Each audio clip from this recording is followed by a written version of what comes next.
आणि लोकांसांगे ब्रह्मज्ञान आपण कोरडे पाषाण। मोदी 100 गाड्यांचा ताफा घेऊन फिरतात। काँग्रेसचे राष्ट्रीय प्रवक्ते अतुल लोंढे यांनी पंतप्रधानांवर टीका केली। विरोधकांनी बालिश वागू नये असा प्रतिवाद यावर भाजपने केलाय।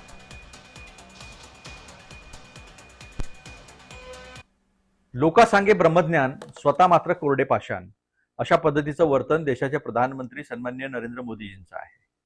सकाळी सांगतात लोकांना की पेट्रोल कमी वापरा, डिझेल कमी वापरा, कार पुलिंग करा, मेट्रोचा वापर करा, आणि संध्याकाळी 100 गाड्यांचा ताफा घेऊन ते रोड शो करतात।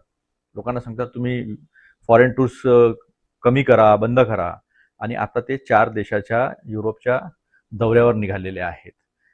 कोण त्यांचे आर्थिक सल्लागार आहे हे कळायला मार्ग नाही आहे।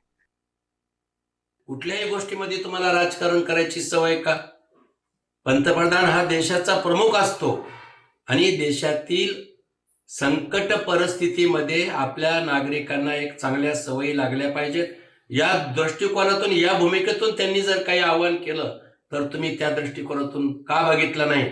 आणि म्हणून राहुल गांधींना मला हा सवाल आहे की कुठल्याही प्रकारचं राजकारण करायचं बंद करा। तुमचं बालिश राजकारण आहे,